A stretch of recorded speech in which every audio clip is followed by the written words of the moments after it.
Today on KUJH News, Bill Self announces a suspension for Jamari Traylor after being arrested over the weekend. We'll have the details. Plus, KU's chancellor responds after students express anger over the university's lack of response over incidents in Ferguson and New York.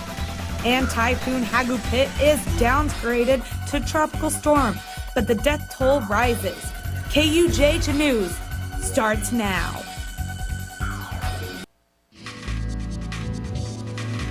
From the University of Kansas, you're watching KUJH News. Good afternoon and thanks for joining us. I'm Cailey Taylor. KU basketball coach Bill Self announced today that junior Jamari Traylor will be suspended for the Georgetown game on Wednesday. Traylor was arrested outside the Cave, a bar at the Oriad Hotel, after 2 a.m. Sunday morning for interfering with the duties of a police officer. Traylor posted a $100 bond shortly after. Rodriguez Coleman, a junior wide receiver on the football team, was also arrested outside the Cave for suspicion of battery. He also posted the $100 bond. KU released a statement today after students complained on Twitter about the university's silence on the racial tension in Ferguson. Chancellor Bernadette Gray-Little said, "We want our students to be active, engaged citizens, and so the fact they are willing to stand up for their beliefs and call for change is itself worth of recognition." Students used the hashtag #RacistHawk and Rock Chalk Invisible Hawk to question KU's absence of a statement following the protest. They also questioned how KU handles minority students. Student Senate Chief of Staff Mitchell Cota tweeted, "KU admin treats students of color as mere statistics to assist in being a flagship institution." And from KU student Jamelia Jones, an entire week of demonstrations, a race discussion that 125 people attended, and no response from KU News. Some students say the statement is a good start, but isn't enough. KU is not following up to what they said that they would do regarding incidents where students feel unsafe and unwelcome. And they're retreating into the silence that a lot of students are wary and tired of. The university did not respond directly to the post on Twitter. The Lawrence Police Department is changing its use of force policy. The department confirmed to KUJH News that they have been in the process of changing their policy before the incidents in Ferguson and New York. People are questioning the force police used following the so-called chokehold incident in New York, where a white police officer killed a black man while trying to restrain him. A spokesperson couldn't comment on whether these situations will influence their policy change. KU Public Safety said that their force policy includes hands-on force, expanded baton, chemical weapons like pepper spray, and lastly, firearms. There is no information on when the new policy for the Lawrence Police Department will be finished. Protests turned violent in California after a grand jury's decision not to indict the officer who killed Eric Garner. Last night, demonstrators flooded a highway in Oakland. Some protesters threw explosives, bottles, and rocks at police. 2 officers received minor injuries. Police arrested 8 people. Protesters also loot and vandalize businesses in Berkeley. 2 officers there suffered minor injuries and 5 people were arrested. A program here at KU is trying to help maintain retention rates among first-generation students. Hawklink is a program created to help first-generation students with their transition into college. It's run by the Multicultural Center and tries to help students with all aspects of the college experience.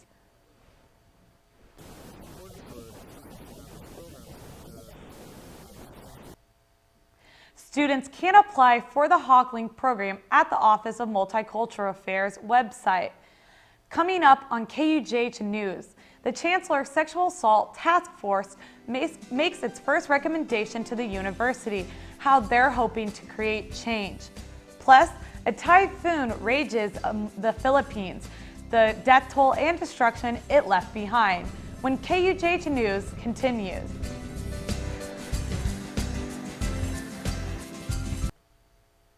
The university's Sexual Assault Task Force submits its first recommendation to improve KU's response to sexual assault. The recommendation, a clarification to the Student Code of Rights and Responsibility that gives the university jurisdiction over cases of sexual misconduct off campus. Angela Murphy, co-chair of the task force, says the Kappa Sigma incident pushed them to move forward with the recommendation. Just clarifying that the university has off-campus jurisdiction in cases of sexual harassment, sexual assault, and intimate partner violence. Murphy says students should continue to submit suggestions to the task force. They can do this through sataskforce.ku.edu. A typhoon batters the Philippines and is blamed for at least 21 deaths. Typhoon Hagapit hit the eastern Philippines late Saturday with fierce winds and torrential rain. Nearly 1,000 homes are destroyed. The typhoon is now downgraded to a tropical storm, but there's fear of flash flooding and mudslides. So far, at least 1 million people are affected by the storm. Well, we don't have that bad of weather. It seems like this week will be off to a good start. Mimi Mashash is here with weather. Mimi, how good will we have it this week? Well, this week it's actually going to warm up quite a bit. As you can see here today, it was a beautiful day here on campus. We had temperatures high up into the 50s, lots of sunshine, very clear skies, a beautiful day. Those temperatures are going to drop down this evening into 20 degrees in the upper 20s, and those temperatures are going to stay with us throughout the evening and into the morning. As you can see, Tuesday morning we're looking at temperatures in the upper 20s, clear skies, moderate wind, 5 to 10 miles an hour. As you can go on to midday, those temperatures are going to warm up a little bit into the upper 30s. Again, a moderate wind, 5 to 10 miles an hour, a few more clouds, but mostly sunny. And then into the evening time, those temperatures are going to stay pretty constant, but as the evening goes on, it's going to cool down into the 20s. And looking into our 3-day forecast, we're looking again, Tuesday we're looking at 40 degrees, upper 30s, maybe even reaching into the 40s, mostly sunny. And then Wednesday we're looking at partly cloudy, 10% chance of rain, so it's going to be nice. Again, those temperatures are going to feel a lot better, which is good. And then Thursday, we're looking at temperatures going up into the 50s. Again, breezy 5 to 10 mile an hour winds. We're really looking forward to this heat up. We're even expecting temperatures to get up into the 60s this weekend. We'll definitely keep you posted on that. Yeah, so it's going to be nice. We're looking forward to it. Back to you, Kaylee. Thanks, Mimi. So we have a good week in weather. Are we going to have a good week in sports, Nick? Yeah, we've had a good week in sports already, actually, this morning. Coming up on KUJH Sports, the new football coach, David Beatty, was introduced to the media this morning. Plus, Chief Safety Eric Garner releases a statement after being diagnosed with Hodgkin lymphoma. Stay with us. Welcome back. Doctors have confirmed that Chief Safety Eric Garner does indeed have lymphoma. Garner was diagnosed by Dr. Christopher Flowers this morning. The team released 2 statements. First, from Flowers, he says, "This is a diagnosis that is very treatable and potentially curable with standard chemotherapy approaches. The goal of Mr. Barry's treatment is to cure his lymphoma, and we are beginning that treatment now." Barry also released a statement saying, "My family and I are very grateful for the amount of support we have received over the last couple weeks. Can't tell you enough how much I appreciate all the words of encouragement, the blessings, and well wishes. I want to thank the Emory University School of Medicine, along with Dr. Flowers and his team, for all of their hard work and effort in diagnosing and creating this plan for me to battle this thing. I will embrace the process and attack it in the same way I do everything else in my life.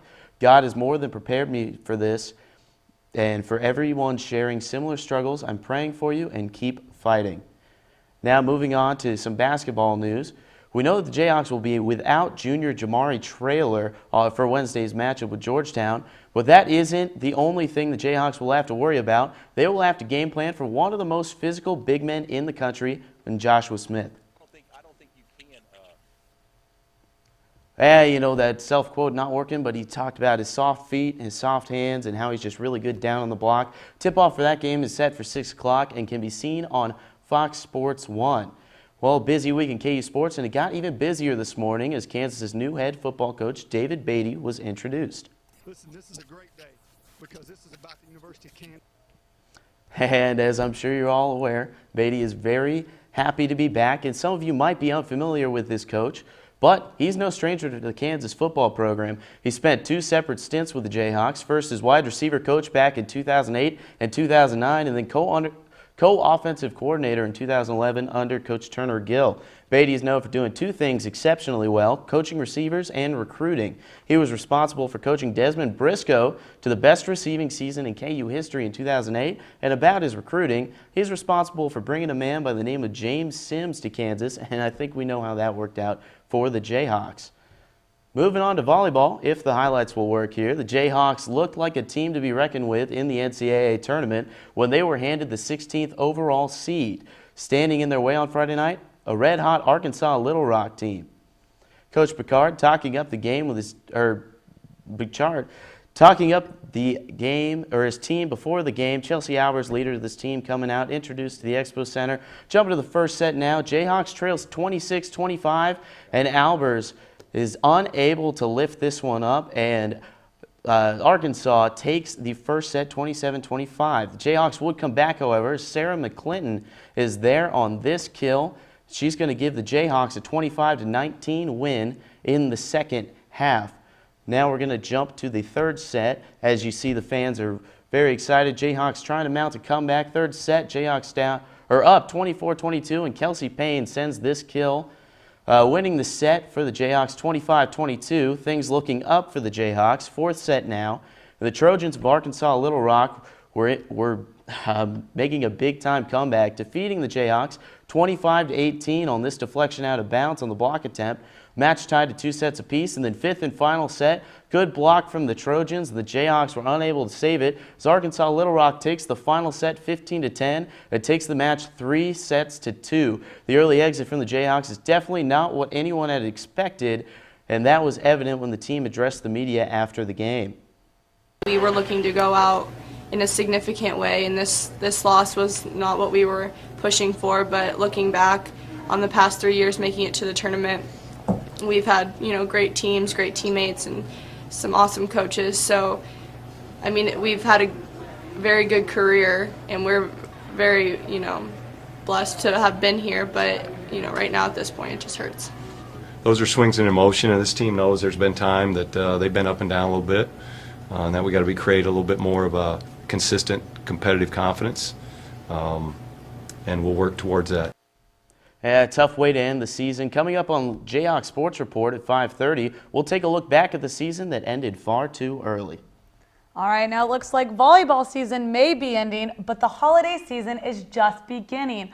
Lawrence is coming together for the holidays to give everyone an opportunity to play Santa. From the dumps to the shelves, residents are leaving unwrapped presents by the curb. The Waste Division collects the gifts to send to Toys for Tots. The Waste Division says they've collected 120 toys for the Toys for Tots since last week. While it's 200 short of last year's donations, Toys for Tots says every child will get a gift, but exactly how many toys has the organization collected this year? We haven't got a clue yet because we're just starting to get them in. We've spent about $20,000 on buying toys from the money that we've received over the times through our different events and things. You can donate unwrapped gifts to the Toys for Tots located under the clock tower at the corner of 6th and Rockarusa.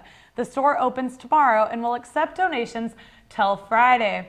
So holiday season beginning. What are your guys' plans for the holidays? Well, I just hope that all of our viewers and everyone here at KUJH just has a wonderful holiday and a relaxing holiday. I'm looking forward to spending some time with my family for sure, yeah. That too. All right, I'm just waiting for Santa. Well, thanks so much for watching tonight, guys. Yeah, and as always, check out Jayhawk Sports Report tonight at 5:30 for more of the KU sports that you love. That's it for KUJH News. Have a great night, guys.